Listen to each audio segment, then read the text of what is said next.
ቆራጥና አፍቃሪ ልብ አለው።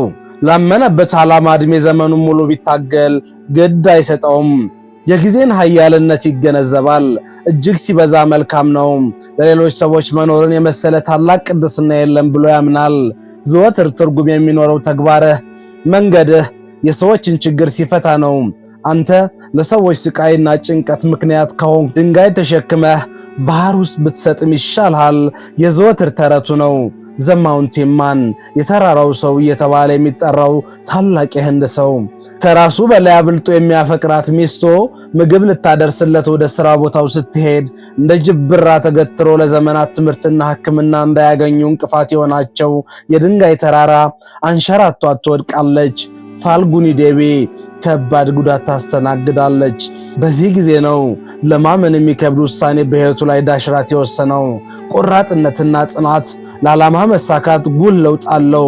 ይህንን ለማምጣት የሚያስችል አበረታች መድኃኒት ነው የሚለው ታላቁ ሰው ዓለምን ጉድ አስባለ። ታሪኩን ዋቢ በማድረግ በዓለም ብዙ ፊልሞች ተሰሩ። ይህ ሰው ማን ነው? የዛሬው ፕሮግራሜ ይህንን ጥያቄያችሁን ይመልስላችኋል እርግጠኛ ነኝ። ፋልጉኒ ተረፈች አልተረፈችም? ዳሽራት 55 ኪሎ ሜትር ፋልጉኒን ተሸክሞ ይሄድ ይሆን? እናየዋለን። በዚህ ታላቅ ሰው እንደምትገረሙ ተስፋ አደርጋለሁ። ይህንን ቻናሌን ሰብስክራይብ በማድረግ የደወል ምልክቷን በመጫን በየዕለቱ አነጋጋሪና አስገራሚ ፕሮግራሞች ሲለቀቁ ወደ እናንተ የማስታወቂያ ወይም ኖቲፊኬሽን ቀድሞ ይደርሳችኋል። እንቁ ባህሪ ነኝ። አብራችሁ ይቆዩ። ጋበዝኳችሁ። ዘመኑ እንደ አውሮፓውያን አቆጣጠር በ1934 ነው። ዳሽራት ማንጂ ይባላል። እጅግ በጣም አሳዛኝና ሩሩ ሰው፣ በራሱ የደረሰ ችግር ፈተና በሌሎች እንዲደርስ ፈጽሞ የማይፈልግ ትሁት ሰው። በህንድ ውስጥ በምትገኝ ባንዲት ትንሽ ጌህራውር በምትባል መንደር የተወለደው በታሪካዊ ስሙ የተራራው ሰው ወይም ዳሽራት ማንጂ የእርሻ መሬት ባለመኖሩ በጉልበት ሥራ ይተዳደር ነበር። እዚህ ላይ ወደ ዋናው ታሪክ ከመምጣታችን በፊት ለምን ዘ ማውንቴን ማን ተባለ ብሎ መጠየቅ የግድ ይለናል። ወደ ዳሽራት ታሪክ ከማለፌ በፊት ስለዚህ ታላቅ የድንጋይ ተራራ ልንገራችሁ። በህንድ ውስጥ በቢሃር መንደር አቅራቢያ የሚኖር ይችን መንደር ወደ ከተማው ማለትም ትምህርትና ሕክምና ለማግኘት ወደሚሄዱበት ከተማ ለመድረስ 55 ኪሎ ሜትር አስቸጋሪና ጠመዝማዛ መንገድ መጓዝ ግድ ይላል። ምክንያቱ ደግሞ በድንጋዩ ተራራ ምክንያት 15 ኪሎ ሜትር ርቀት ላይ ያለን ከተማ 55 ኪሎ ሜትር እንዲሄዱ ያደርጋቸዋል። አጠገባቸው በ1 ኪሎ ሜትር ርቀት ጥሩ ሕክምናና ትምህርት ቤት እያለ ከአስቸጋሪነቱ የተነሳ መሐይም ሆኖ መቅረትን ይመርጡ ነበር። እናቶች ብዙ ሕክምና በማጣት ሕይወታቸው አልፏል። ይህንን ሲመለከት የኖረው ዳሽራት አንድ ቀን በሥራ ቦታ እያለ በሚስቱ በፋልጉኒ ላይ ከባድና ልብ ሰባሪ አደጋ ይከሰትባታል።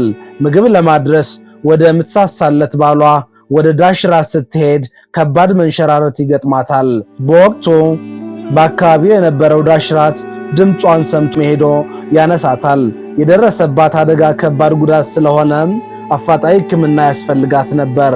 ነገር ግን ዳሽራት ሚስቱን ተሸክሞ ለ55 ኪሎ ሜትር መጓዝ ግድ ይለው ነበር።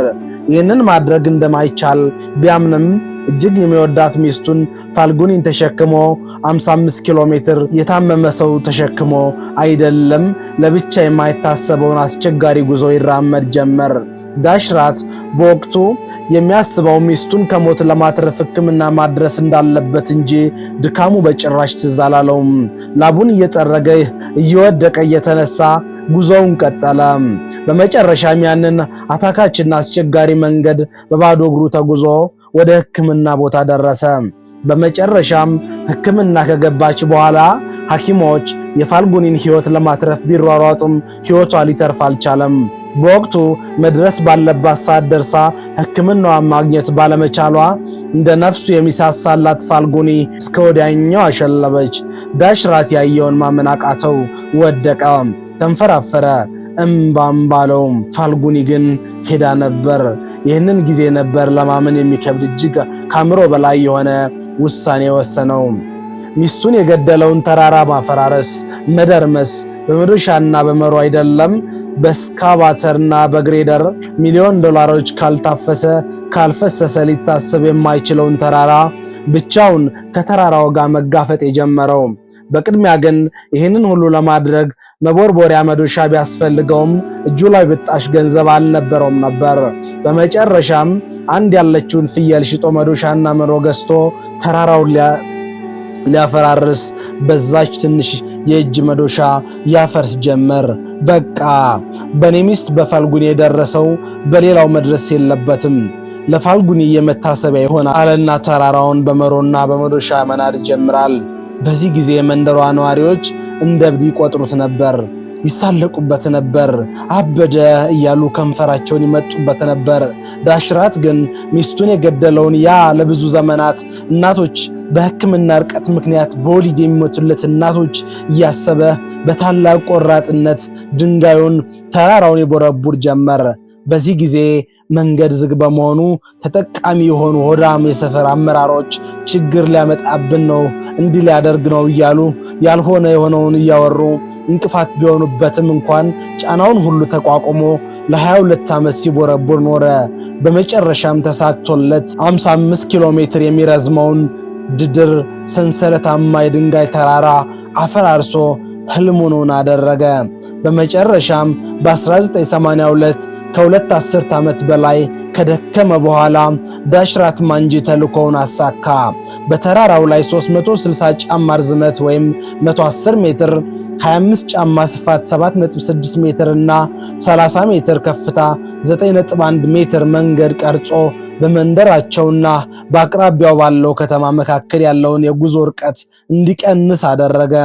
በመጨረሻም በህንድ መነጋገሪያ ሆነ። ዝናው ባለም ናኘ። አስገራሚ ለማመን የሚከብድ 15 ኪሎ ሜትር የድንጋይ ሰንሰለታማ ተራሮች በቀጫጭን ክንዶች ሲታገል እድሜውን ጨርሶ ህልሙን አሳካ። የሚስቴ መታሰቢያ ነው ያለው መንገድም እንደተባለው በሚስቱ ተሰይሞ ፋልጉኒ አሁንም ድረስ በስሟ እየተጠራች እየተጎበኘች ትገኛለች። ከ55 ኪሎ ሜትር በላይ ወደ 15 ኪሎ ሜትር አሳጥሮ ህልሙን አሳክቶ በመጨረሻም በካንሰር በሽታ ሕይወቱ እስከ ወዲያኛው አሸለበ። አሁን የዚች ታናሽ መንደር እናቶች ለዘመናት በላያቸው ላይ የነበረው የሞት ፍርሃት የለም። አሁን ሕፃናት እንደ ልባቸው ትምህርት ቤት ይሄዳሉ። ከላይ የነገርኳችሁን ታሪክ ከፈጣሪ በቀር ማን ይሰራል ብሎ ያምናል? ላፈቀሩት ሰው መሞት ፍቅር እስከ መቃብር ማለት ይሄድል እንዴ? ዳሽራት ማንጂ ይህንን አደረገ። በሕይወት ዘመኑ የሚሳሳላት በድህነቱ ንቃው ካጠገቡ ያልሸሸችው ፋልጉኒን ሞታ እንኳን ሳይከዳት ኖረ። ሚስቱን የነጠቀውን ተራራ ደረማመሰው፣ አፈራረሰው። ከሁለት አስርት ዓመታት በላይ በበቀል ስቤት በጣጠሰው። ይህ ተረት ካልሆነ እውነት ነው ብሎ ማን ያምናል? ዳሽራት ማንጂ ግን ሚስቱን ያሳጣውን ተራራ አንድ ያለችው ሀብቱ ፍየሉን ሽጦ በጣጠሰው፣ ደረማመሰው። ለሕዝቡም ደረሰለት። የዳሽራት ተግባርም በህንድ የቆራጥነትና የዓላማ ጽናት ምሳሌ ተደርጎ በብዙ መድረኮች ያነቃቂ ንግግር አድራጊዎች አፍ መፍቻ ሆነም። ቸር ቆዩ።